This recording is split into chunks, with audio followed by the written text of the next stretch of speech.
Game చేంజర్‌కి Revanth Reddy game చేంజర్‌కే కాదు, తను ముఖ్యమంత్రిగా ఉన్నంత కాలం దేనికి కూడా టికెట్ రేట్లు పెంచను, అదనపు షోలకు అనుమతి ఇవ్వను అని, అట్లాగే బెనిఫిట్ షోలు పర్మిషన్ ఉండదు అని ఆయన ప్రకటించాడు. కానీ దిల్ రాజు మరి ఏం మాయ చేశాడు, ఏం మ్యాజిక్ చేశాడో గానీ ఆయన యూటర్న్ తీసుకొని గేమ్ చేంజర్‌కి మాత్రం బెనిఫిట్ షో అయితే లేదు గానీ, మార్నింగ్ 4 గంటల నుంచి ఫస్ట్ రోజు అంటే ఈరోజు మార్నింగ్ హ్మ్. 4 గంటల నుంచి 6 షోలకి అనుమతి ఇచ్చారు. రేపటి నుంచి 5 షోలకి అనుమతి ఉంది. అలాగే టికెట్ రేట్లు కూడా పెంచుకోవడానికి అనుమతి ఇచ్చారు. హ్మ్. 135 ఏమో మల్టీప్లెక్స్, 110 సింగిల్ స్క్రీన్‌లకి పెరిగినాయి అదనంగా. ఇప్పుడు మనం ఎక్కడ పోయి బుక్ చేసుకోవాలన్నా 450, 420, 400 పైనే ఉంది టికెట్. Okay sir. హ్మ్. తక్కువ లేదు మల్టీప్లెక్స్‌ల్లో. సో, అందుకని దీనికి అడ్వాన్స్ బుకింగ్స్ కూడా చాలా పూర్‌గా ఉన్నాయి. 'పుష్ప హ్మ్. 2'తో కంపేర్ చేస్తే గేమ్ చేంజర్‌కి అడ్వాన్స్ బుకింగ్ చాలా పూర్‌గా ఉన్నాయి. మొత్తం గ్రీన్సే కనపడుతున్నాయి నైట్ కూడా నేను చూస్తే. హ్మ్. సో, ఎందుకంటే అంతంత పెట్టి ఇప్పుడు అవును సార్. ఒక ఫ్యామిలీ నలుగురు పోవాలంటే టికెట్లే 450 ఉంటే ఇంకొక ఖర్చులంతా అవును కలిపితే సార్. 3000 3000 మినిమం పైన. అవును సార్. 3, 4000 అవును అయిపోతుంది. సార్. ఒక నలుగురు హ్మ్. పోవాలంటే, పోయి రావాలంటే. హ్మ్. సో, ఇది మేజర్ ప్రాబ్లమ్ అనమాట. దీనికోసం నిన్న లంచ్ మోషన్ పిటిషన్ అంటే అర్థమైందంటే, అర్జెంట్‌గా దీన్ని పరిశీలించాలి. లంచ్ బ్రేకింగ్‌లో గానీ, లంచ్ తర్వాత గానీ ఓకే. అనేది లంచ్ మోషన్ పిటిషన్ అంటారనమాట. హ్మ్. అవి ఆ పిటిషన్‌లకి అర్జెన్సీ ఉందని నమ్మితేనే యాక్సెప్ట్ చేస్తారు కోర్టులు. ఓకే. లేకపోతే యాక్సెప్ట్ చేయరు. దాన్ని హ్మ్. లంచ్ మోషన్ పిటిషన్ అంటారనమాట. అలాగా లంచ్ మోషన్ పిటిషన్ యాక్సెప్ట్ చేశారనమాట. జస్టిస్ విజయసేనారెడ్డి గారు ఆహ్, హ్మ్. దీన్ని యాక్సెప్ట్ చేశారు. ఈ సందర్భంగా ఆయన తీవ్రమైన కామెంట్స్ చేశారు. దేని మీద అనుకున్నప్పుడు పిటిషనర్ల వాదన ఏందంటే, షోకి మధ్య 15 మినిట్స్ మాత్రమే గ్యాప్ ఉంది.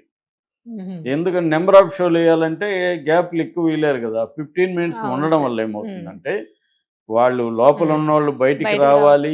వెహికల్స్ తీసుకొని బయటికి రావాలి.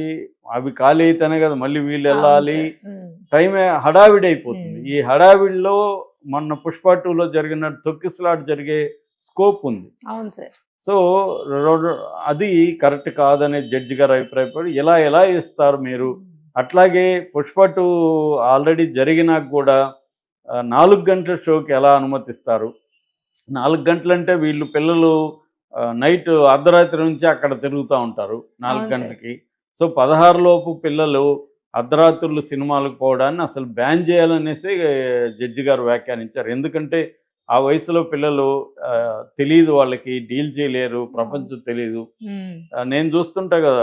వాకింగ్ పోయేటప్పుడు గూడా ఈ కైండ్ ఆఫ్ పిల్లలే బైకుల్లో విన్యాసాలు చేస్తుంటారు. హ్మ్. వాకర్స్ మీదకి గూడా ఇలా దగ్గరగా తిప్పి కొట్టబోతున్నారేమో అన్నట్టుగా హ్మ్. ఇచ్చేసి వాళ్ళని హ్మ్. భయప్రాంతం చేసి వెళ్తుంటారనమాట వీళ్ళు. వీళ్ళకి అదొక సాడిస్టిక్ అదే ఆనందం. సార్. హ్మ్. కేటీఆర్‌తో బ్రహ్మాండంగా ఉండేవాళ్ళు సినిమా అంటే. అందరూ పిలిచేవాళ్ళు అలాగా. అవును సార్. సో, అలాగా కాంగ్రెస్ రేవంత్ రెడ్డి ప్రభుత్వంతో లేకపోవడం, వ్యక్తిగతంగా గూడా రేవంత్ రెడ్డికి ఆయన ఎవరికైనా వ్యక్తిగతంగా గూడా ఉంటుంది గదా! మొన్న గూడా ఇంకొక అతను గూడా ఆయన పేరు మర్చిపోయాడు యాంకరు.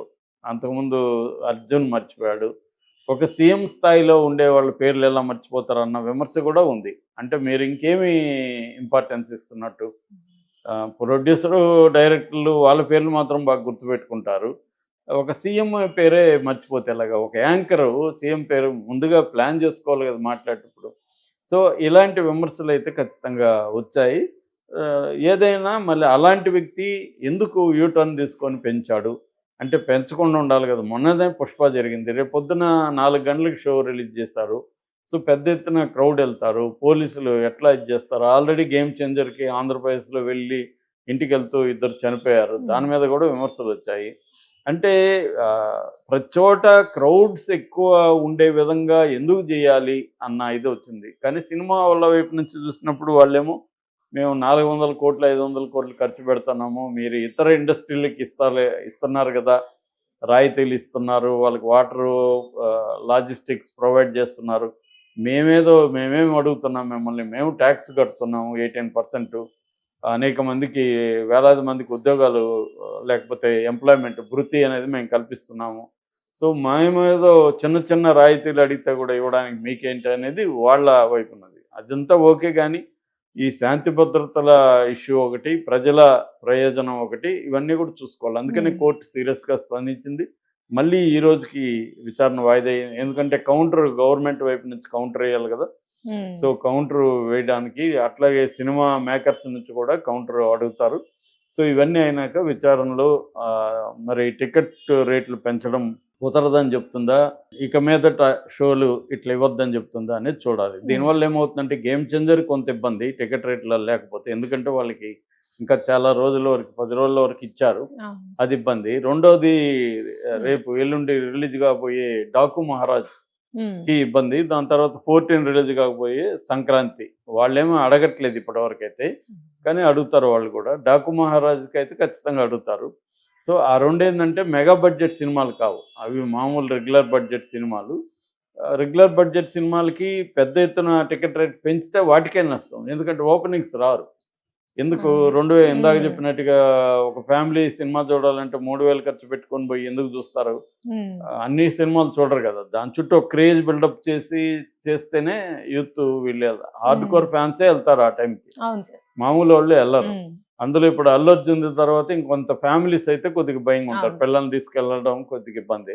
ఏదేమైనా కోర్టు అయితే కరెక్ట్గానే స్పందించింది, బాధ్యతాయుతంగానే స్పందించింది. దీనికి ప్రజా ప్రయోజన అలా ఇది కూడా ఉంది ఈ పిటిషన్కి అనేది కూడా కోర్టు వ్యాఖ్యానించింది.